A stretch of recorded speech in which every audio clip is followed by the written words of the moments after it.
Bab 32. Raut wajah Jamadi berubah drastis. Di kabupaten, ada 3 keluarga kaya yang terkenal, yaitu Suteja, Silali, dan Wibowo. Ketiga keluarga ini menguasai industri yang paling menguntungkan, yaitu kain, garam, dan beras. Keluarga Silali adalah pedagang garam terbesar di kabupaten tersebut. Sebelumnya, Budi mengeklaim memiliki hubungan dengan keluarga Silali di kabupaten.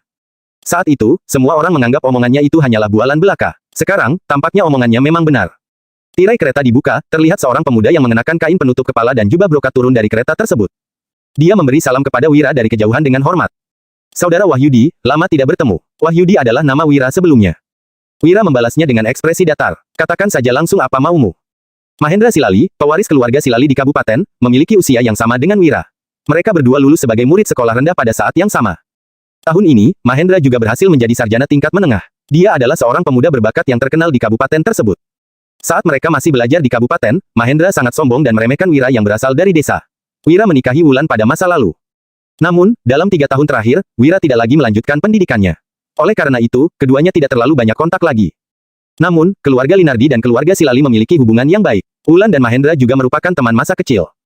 Selama 3 tahun pernikahan mereka, Mahendra telah beberapa kali mengisyaratkan agar Wira dan Wulan berpisah, dan dia akan memberikan sejumlah uang sebagai kompensasi. Namun, Wira tidak pernah setuju. Saudara Wahyudi benar-benar lugas. Kalau begitu, aku akan langsung berterus terang. Keluarga Silali memiliki hubungan yang baik. Wulan dan Mahendra juga merupakan teman masa kecil. Selama 3 tahun pernikahan mereka, Mahendra telah beberapa kali mengisyaratkan agar Wira dan Wulan berpisah, dan dia akan memberikan sejumlah uang sebagai kompensasi. Namun, Wira tidak pernah setuju. Saudara Wahyudi benar-benar lugas. Kalau begitu, aku akan langsung berterus terang. Budi adalah paman sepupu jauh keluarga Silali. Perbuatannya telah melampaui batas dan menyinggung saudara Wahyudi, jadi aku ingin mewakilinya untuk meminta maaf. Aku harap saudara Wahyudi bisa memberinya kesempatan, dengan mempertimbangkan reputasi baik keluarga Silali. Keluarga Silali akan sangat berterima kasih kepada saudara, kata Mahendra sambil menunjuk ke arah Budi. Haha, Budi mendengus sambil menatap Wira dengan bangga. Keluarga Silali adalah pedagang garam terbesar dan keluarga kaya terkuat di Kabupaten Uswal. Bahkan para pejabat kabupaten sekalipun harus menyegani mereka. Apakah seorang murid sekolah rendah sepertinya berani berurusan dengan keluarga Silali? Jamadi segera memberi isyarat kepada Wira dengan harapan agar Wira menyetujuinya. Keluarga Silali adalah pedagang garam terbesar di Kabupaten Uswal. Mereka tidak hanya kaya, tetapi juga memiliki kekuasaan yang besar. Di sepanjang jalan dari kota pusat pemerintahan ke Kabupaten Uswal, banyak perampok gunung yang sangat meresahkan. Selama ini, sudah banyak rombongan dagang yang dirampok. Namun, keluarga Silali tidak pernah mengalami masalah. Semua pejabat kabupaten, kepala distrik, atau petugas kabupaten yang baru menjabat, pasti akan mengunjungi keluarga Silali. Bisa dibilang, tanpa dukungan dari keluarga Silali, para pejabat kabupaten akan mengalami kesulitan yang bertubi-tubi. Bagi keluarga Silali, menghancurkan seorang pejabat kecil sama mudahnya dengan membalikkan telapak tangan. Seandainya saja sedari awal mereka mengetahui bahwa Budi memiliki hubungan dengan keluarga Silali di kabupaten, pasti tidak akan ada yang ingin terlibat dalam kasus ini. Wira memicingkan matanya sambil berkata, bagaimana kalau aku tidak menyetujuinya? Mahendra tersenyum ringan, kalau begitu, kamu tinggal pergi ke pengadilan daerah saja. Aku bertaruh suratmu tidak akan sampai ke hadapan pemimpin kabupaten. Tentu saja, kamu juga bisa menabuh gendang di depan pengadilan. Tapi, aku tidak yakin apakah saudara Wahyudi sanggup menahan 40 kali pukulan itu. Mendengar ancamannya, Wira memicingkan mata dan berkata, Budi menjebakku untuk menggadaikan Wulan, properti, dan tanahku. Selain itu, dia juga memaksaku menjual diri sebagai budak. Pasti kamu yang ada di balik semua ini, bukan? Jangankan status Budi yang hanya merupakan paman sepupu, bahkan kalau Budi adalah paman kandungnya, keluarga Silali juga tidak mungkin akan mengutus Mahendra untuk menangani masalah ini secara langsung. Sebagai pewaris keluarga Silali dan seorang sarjana yang berprestasi, Mahendra masih harus bekerja sebagai pejabat di masa depan. Jadi, sudah pasti dia tidak boleh terlibat dalam skandal apapun. Keluarga Silali tidak akan membela seorang pejabat kecil yang terlibat dengan perampokan. Satu-satunya kemungkinan adalah kedua orang ini berkomplotan, jadi Mahendra takut bahwa Budi akan membocorkan rahasianya ketika di penjara. Maka dari itu, Mahendra berusaha untuk menyelamatkan Budi. Satu-satunya orang yang mungkin memengaruhi Mahendra adalah Wulan, yang merupakan teman masa kecilnya. Budi terkejut melihat Wira. Sejak kapan pecundang ini menjadi begitu hebat? Dia bahkan mampu membaca isi hati orang. Padahal, Budi tidak pernah mengatakan apapun mengenai hal ini. Namun, Wira malah mampu menebak hampir keseluruhan kejadian ini hanya dengan melihat kemunculan Mahendra. Kamu jadi makin pintar sekarang. Mahendra juga terkejut mendengar penuturan Wira. Sontak, wajahnya menjadi murung, petani kampungan sepertimu tidak pantas bersanding dengan Wulan. Kalau bukan karena peristiwa keluarga Silali di masa lalu, kamu bahkan tidak akan punya kesempatan untuk mendekatinya. Aku dan Wulan adalah teman masa kecil, seharusnya dia menjadi milikku. Aku akan memberimu satu kesempatan. Lagi, ambil uangnya, lalu tinggalkan Wulan, atau kamu akan menghadapi bencana yang lebih besar di masa depan. Bab 33. Jamadi terkejut. Dia tidak menyangka ada rencana seperti ini di balik masalah ini, Budi tersenyum sinis. Jika bukan karena ada dukungan dari Tuan Mahendra, dia tidak akan berani menyusun rencana seperti ini terhadap seorang cendekiawan. Danu, Dodi, dan Sony mengepalkan tangan mereka sambil menatap marah. Pada Mahendra, bencana yang lebih besar. Wira mengangkat alisnya dan menyipitkan matanya, lalu melayangkan sebuah tinjuan ke wajah Mahendra. Apakah ini cukup besar? Buk buk buk. Mahendra terhuyung mundur, setengah wajahnya memerah dan mulutnya berdarah. Jamadi dan Budi terdiam. Tidak ada yang menyangka bahwa Wira berani memukul tuan muda keluarga Silali di depan umum. Berani-beraninya kamu memukulku, teriak Mahendra dengan tatapan marah. Kedua pelayan Mahendra buru-buru menghampirinya. Sebelum mereka mendekat, Dodi telah menyerbu kedua pelayan itu.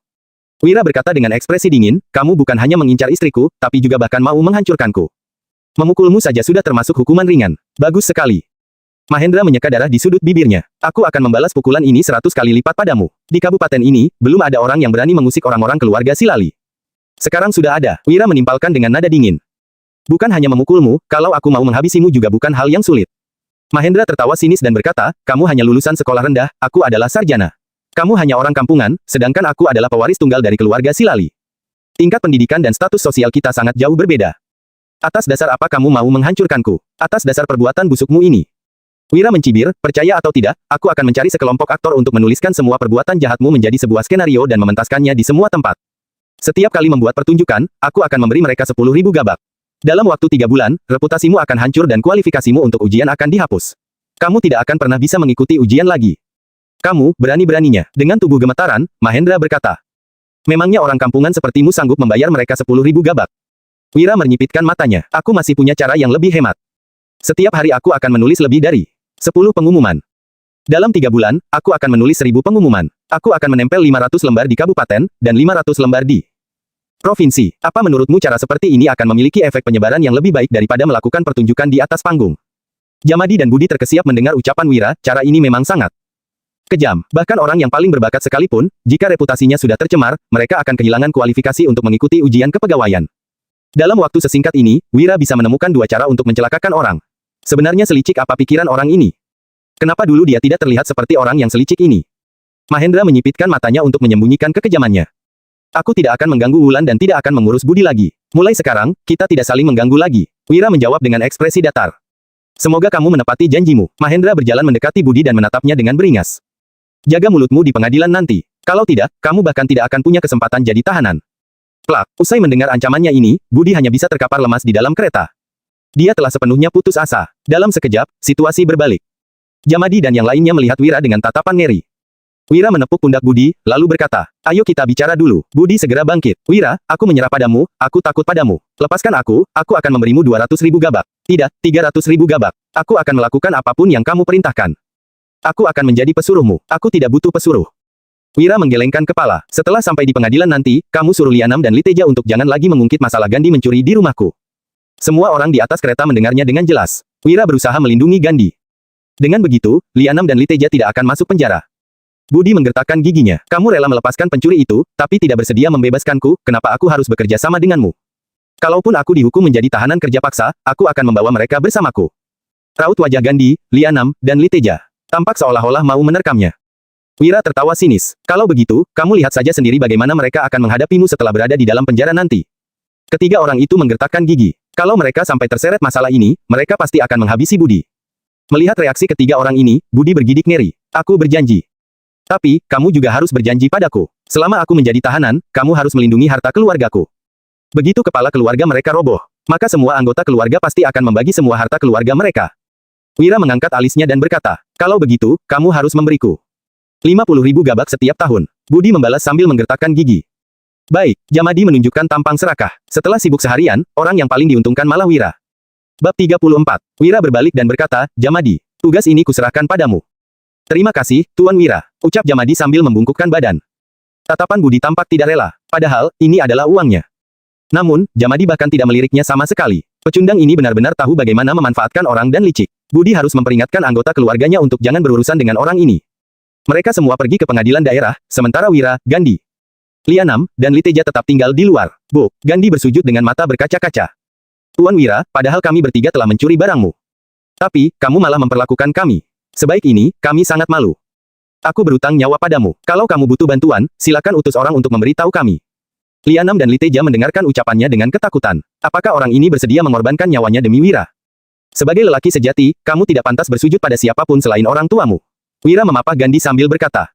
Aku tidak mau nyawamu. Kedepannya, hiduplah dengan baik. Jangan lagi melakukan hal-hal seperti itu. Kalau tidak bisa menetap lagi di rumahmu, datanglah untuk mencariku. Aku akan memberikan pekerjaan padamu.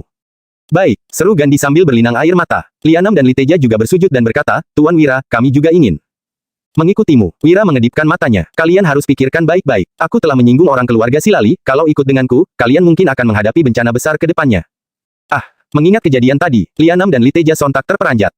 Hahaha, Wira tertawa terbahak-bahak melihat reaksi kedua orang itu. Banyak sekali orang yang ingin mendekatimu ketika senang, tetapi hanya beberapa orang yang rela menanggung kesusahan bersamamu. Bu, Gandhi kembali berlutut. Tidak peduli siapapun yang Tuan singgung, aku rela melakukan apapun demi Tuan Wira. Wira menepuk-nepuk pundaknya dan memapahnya. Aku percaya padamu. Lianam dan Liteja tertegun melihat adegan ini, mereka merasa seolah-olah kehilangan sesuatu. Tidak berselang lama, sekelompok orang keluar dari pengadilan daerah dengan bersemangat. Danu, Dodi, dan Sony sangat antusias melihat pemimpin kabupaten mengadili kasus. Jamadi juga sangat bersemangat karena pemimpin kabupaten memujinya telah menegakkan hukum dengan adil dan tegas. Di sisi lain, jabatan Budi dicopot dan dihukum kerja paksa selama 3 tahun karena bersekongkol dengan perampok. Kedua komplotan dan pencuri lainnya juga ditahan dan dikirim ke perbatasan. Hari semakin gelap, gerbang kota juga telah ditutup. Sekelompok orang ini harus menginap di dalam kabupaten. Wira mengeluarkan 10.000 gabak sambil berkata, Jamadi, terima kasih atas kerja kerasmu. Mana bisa aku menerima uang ini? Meski mulutnya berkata demikian, gerakan tubuhnya malah berkata lain. Jamadi menerima uang itu dan menyimpannya ke dalam saku. 4 pemanah dan 8 pemuda lainnya melihatnya dengan iri. Entah berapa banyak yang akan dibagikan Jamadi kepada mereka. Kemudian, Wira mengeluarkan 10.000 gabak lagi. Sony, Danu, kamu bawa Jamadi dan Gandhi pergi menginap. Jangan lupa untuk membelikan mereka makan malam yang layak. Sony melambaikan tangannya. Wira, uangku sudah kembali. Kamu tidak perlu memberiku uang lagi. Uangmu itu adalah untuk membangun rumah dan menikah. Jangan suka keluar untuk bersenang-senang lagi di malam hari.